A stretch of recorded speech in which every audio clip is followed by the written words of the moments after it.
मैंने देखा है लोग बहुत ज़्यादा कन्फ्यूज़ हैं प्रॉक्सी और रिवर्स प्रॉक्सी को लेकर के। उन्हें बहुत ज़्यादा आइडिया लग नहीं पा रहा है कि इन दोनों के बीच में आखिर डिफ़रेंस क्या है।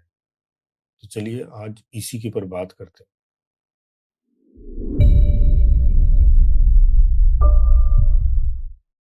आज मैं आपको एक ऐसा एग्ज़ाम्पल देने वाला हूँ जिसके बाद आपका सारा कन्फ्यूज़न ही खत्म हो जाएगा कि प्रॉक्सी और रिवर्स प्रॉक्सी होती क्या है।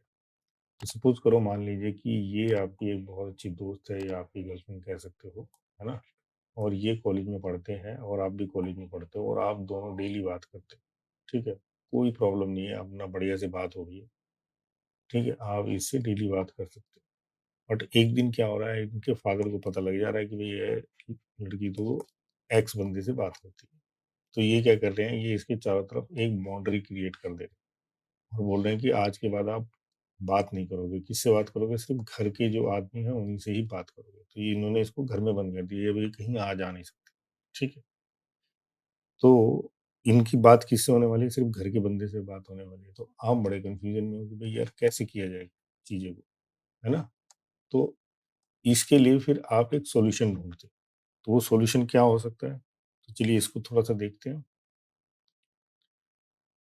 तो जब आप सॉल्यूशन की बात करते हैं तो यहाँ पे ये वाला सिनेरियो आता है। अब आप समझना इस चीज़ को कि मैं यहाँ पे क्या समझाना चाहता हूँ। देखिए, जब आपकी जो दोस्त है या आपकी जो गर्लफ्रेंड है उसको घर के अंदर बंद कर दिया और फादर ने बोला कि आप सिर्फ़ घर के मेंबर से ही बात कर सकते हो, तो आपको कुछ आइडिया नहीं आया, तो आपको लगा कि यार उसका जो ब्रदर है वो स्मार्ट है और वो मेरा अच्छा दोस्त बन सकता है, तो आपने उसके ब्रदर को अपना दोस्त बनाया। अब हो क्या रहा है, फादर ने इनको घर से बाहर जाने से मना कर दिया, पर ब्रदर घर से बाहर भी जा सकता है और अंदर भी आ सकता है ना? तो आपने क्या किया, ब्रदर से कॉन्टैक्ट किया। अब कोई भी लेटर अगर आपने देना है तो आप क्या कर रहे हो, ब्रदर को दे रहे हो और ब्रदर जो है एज़ अ प्रॉक्सी काम कर रहा है आपके लिए और कोई यहाँ से दे रहा है और यहाँ से रिप्लाई आपको आ रहा है और इस तरीके से आप तक पहुँच जा रहा है और फादर को नहीं पता लग रहा। फादर को लग रहा है ठीक है यार, अभी भाई तो बात कर रहा, बाकी तो कोई बात नहीं कर रहे। तो ये जो भाई का काम है, ये इसी को हम लोग क्या बोलते हैं, इसी को हम लोग प्रॉक्सी बोलते हैं, ठीक है? अब इसको थोड़ा दूसरे सिनेरियो से समझने की कोशिश करते हैं कि टेक्निकल लैंग्वेज में क्या ये काम कर रही है। मान लीजिए कि ये हमारा एक सर्वर है जिसको हम रेगुलर एक्सेस करते हैं और ये अपने किसी कंट्री की बाउंड्री में है, ठीक है? ये कंट्री की बाउंड्री में है। अभी तक इसमें कोई रिस्ट्रिक्शन नहीं है, हम रेगुलर ऐसे बात कर रहे हैं, हम उसका डेटा देख रहे हैं, सब चीज़ें हो रही हैं। बट ऑल ऑफ सडन ऐसा हो सकता है कि किसी वजह से जो है कुछ रिस्ट्रिक्शन लग जाए। तो यहाँ पे इन्होंने क्या किया, कोई बहुत इंपॉर्टेंट वेबसाइट थी और उसके ऊपर इन्होंने क्या किया, एक कंट्री की बाउंड्री लगा दी, ठीक है?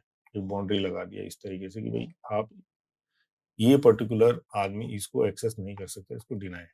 ये अगर ये एक्सेस करना चाहेगा तो इसको मना है। तो अब हम क्या करते हैं, एक ऐसे प्रॉक्सी सर्वर को खोजते हैं जो जो कि इस पर्टिकुलर सर्वर के लिए फ्रेंडली है। मतलब क हो सकता है कि कुछ ऐसे कंट्री हो जहाँ से इस पर्टिकुलर सर्वर को एक्सेस किया जा सकता हो, बट मेरी वाली लोकेशन से मना है। तो मैं वहाँ पे एक सर्वर खोजता हूँ, ठीक है? ये ऑनलाइन सर्वर होता है और उस सर्वर को खोजने के बाद मैं उस सर्वर की हेल्प से उस सर्वर को अपनी रिक्वेस्ट भेजता हूँ, वो सर्वर यहाँ पे रिक्वेस्ट भेजता है और इसका रिस्पॉन्स इसी तरीके से रिवर्स मेरे पास में आता है, ठीक है? तो प्रॉक्सी जो है सिर्फ़ ये काम करती है। तो इससे 2-3 फ़ायदे होते हैं। क्या फ़ायदा होता है सबसे पहले? नहीं, सबसे पहले तो फ़ायदा क्या होता है कि फादर को ये पता ही नहीं लगता कि भई ये कौन किससे क्या बात कर रहा है ना? यहाँ तो क्लियर है क्योंकि हमारा हमसे बात कौन कर रहा है? बात जो है ब्रदर कर रहा है यहाँ पे, ये प्रॉक्सी कर रही है। तो मेरा जो आईपी एड्रेस है वो हाइड हो जाता है। तो ये मेरी आइडेंटिटी को कंसील करने में मेरी हेल्प करता है क्योंकि सब क्या पता है, सबको ये पता है कि बातचीत कौन कर रहा है, रिक्वेस्ट कौन कर रहा है, वो ये प्रॉक्सी कर रही है, ना कि ये कर रहा है ना? तो ये बहुत क्लियरली समझ में आ जाता है कि अच्छा ठीक है यार, ये आईपी एड्रेस जो है यहाँ से आ रहा है, यहाँ से नहीं आ रहा, तो अपनी जो आईपी एड्रेस है वो जो है हाइड हो जाता है। तो सबसे बड़ा फ़ायदा जो है ये होता है और दूसरा फ़ायदा क्या है, अगर कोई चीज़ ब्लॉक है अगर कोई चीज़ ब्लॉक है तो भी हम उसको देख पाते हैं थ्रू प्रॉक्सी, क्योंकि हर जगह वो ब्लॉक नहीं रहती, कहीं न कहीं किसी न किसी कंट्री में या किसी किसी किसी एरिया में वो चीज़ अलाउ होती है, तो हम उसको एक्सेस कर सकते हैं। कई केस में क्या होता है, जो बैंक की वेबसाइट है आप देखो, अगर मान लें इंडियन बैंक है तो वो बोलेगा इंडिया से ही आपको एक्सेसिबल है। तो वो कैसे पता करता है? वो आईपी बेस्ड जो है वो लोकेशन देखता है। अगर आप मोबाइल से एक्सेस नहीं कर रहे हो, मोबाइल में तो जीपीएस होता है, बट नॉर्मली सिस्टम पे आईपी बेस्ड एक्सेस होता है, तो वो चीज़ जो है आप यहाँ से देख सकते हो, प्रॉक्सी के थ्रू, है ना? तो आसान है प्रॉक्सी को समझना। अब रिवर्स प्रॉक्सी क्या होती है? रिवर्स प्रॉक्सी में क्या होता है, ये बिल्कुल इसका उल्टा होता है। अब इस केस में देखिए, इस केस में हम लोग क्या कर रहे हैं, इस केस में अगर आप गौर करें, तो इस केस के अंदर हम लोग अपनी आइडेंटिटी को कंसील कर रहे हैं, है ना? यहाँ पे हम इस पर्टिकुलर चीज़ की आइडेंटिटी को कंसील कर रहे हैं, बट रिवर्स प्रॉक्सी के अंदर हम क्या कर रहे हैं, हम सर्वर की आइडेंटिटी को कंसील करते हैं, इसकी आइडेंटिटी को कंसील करते हैं। कैसे? देखिए क्या है, सपोज़ करो ये कोई बैंक की वेबसाइट है और इसमें कई सारे सर्वर हैं। मैं नहीं चाहता कि अटैकर जो है, मेनली क्या है, अटैकर, है ना? और लोड बैलेंसिंग, इस चीज़ के लिए काम आती है। तो मैं अटैकर को नहीं चाहता कि उसको इसकी रियल आईपी लोकेशन का आइडिया लगे, ये जो सर्वर है। तो अब क्या होता है कि यहाँ पे मैंने सपोज़ एक सर्वर 1.1.1 कुछ भी सर्वर है, वो यहाँ पे मैंने लगाया हुआ है। मेरा डोमेन इस प्रॉक्सी के ऊपर पॉइंट है। तो जब भी मैं रिक्वेस्ट करूँगा एज़ ए कस्टमर, तो मेरी रिक्वेस्ट कहाँ जाएगी? मेरी रिक्वेस्ट यहाँ जाएगी। तो मुझे क्या पता है? मुझे ये पता है कि बैंक की वेबसाइट का एड्रेस ये है। अब ये जो प्रॉक्सी होती है, ये क्या काम करती है? फायरवॉल का काम करती है, लोड बैलेंसर का काम करती है, साइबर अटैक से हमें बचाती है। कैसे? जब भी रिक्वेस्ट आती है, पहले ये लेजिटिमेट रिक्वेस्ट को चेक करती है। फिर ये देखती है कि कौन-सा इनमें से सर्वर अवेलेबल है ना? उसी हिसाब से उनको रिक्वेस्ट भेज देती है, तो ऐसे लोड बैलेंसर के हिसाब से काम करती है। मान लिया इसने यहाँ पे 10 रिक्वेस्ट भेजी है, यहाँ पे 8 रिक्वेस्ट भेजी है, यहाँ पे 4 रिक्वेस्ट भेजी है, तो अगली रिक्वेस्ट को ये ऑटोमेटिक यहाँ पे भेजेगा। तो इससे क्या है, सबको इक्वल डिस्ट्रीब्यूशन होता है किसका? रिक्वेस्ट का। तो एक ही सर्वर के ऊपर लोड नहीं पड़ता, तो ये लोड बैलेंसिंग का काम भी करती है। और कोई बहुत ज़्यादा साइबर अटैक कर रहा है, कुछ कर रहा है, तो उसको एज़ ए फायरवॉल ब्लॉक करती है। ठीक है?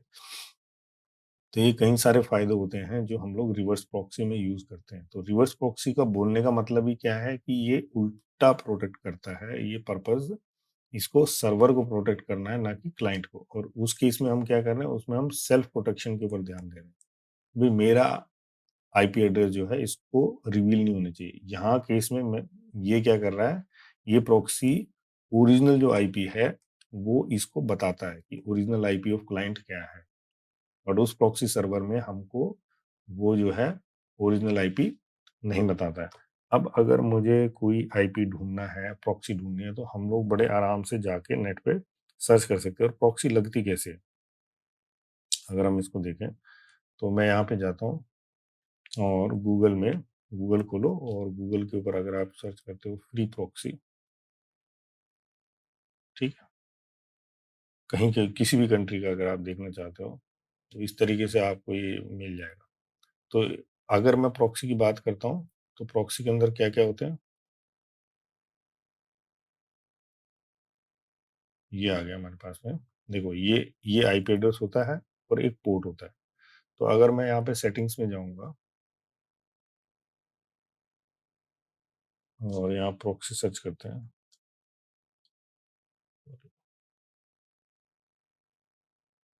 ये हमारी प्रॉक्सी सेटिंग है।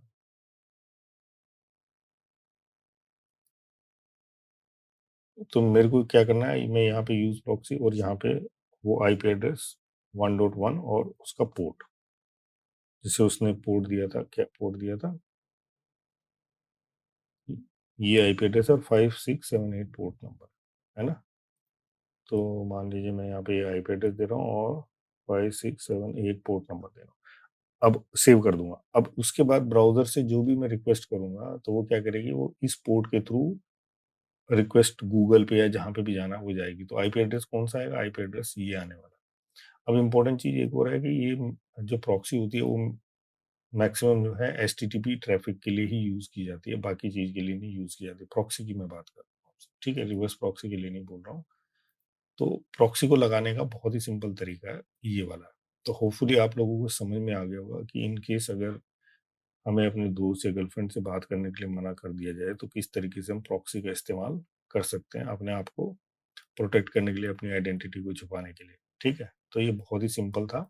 और रिवर्स प्रॉक्सी का जैसे हमने बात की, वो क्या है कि वो सर्वर को हाइड करने के पर्पज़ से बनी है, जिसमें कि क्लाइंट को नहीं पता लगता कि एक्चुअली सर्वर का आईपी एड्रेस क्या है, और ये स क्लाइंट का आईपी एड्रेस सर्वर को रिवील करता है। इस केस में ये क्लाइंट का आईपी एड्रेस सर्वर को रिवील नहीं करता, ये जस्ट रिक्वेस्ट लेता है और रिक्वेस्ट रिटर्न करता है। तो ये 2 चीज़ें समझना आप। तो ये कुछ मेजर डिफरेंस है इन दोनों के बीच में। होपफुली आप लोगों को ये प्रॉक्सी और रिवर्स प्रॉक्सी के बीच में डिफरेंस क्लियर हुआ होगा। अगर आपको ये वीडियो अच्छी लगी और आपको लगता है कि ये बाकी लोगों के साथ भी शेयर की जा सकती है, तो पक्का शेयर कीजिए। आप लोगों का जो सब्सक्रिप्शन है या आप लोगों का लाइक है, वो मेरे लिए बहुत मायने रखता है। Thank you for watching.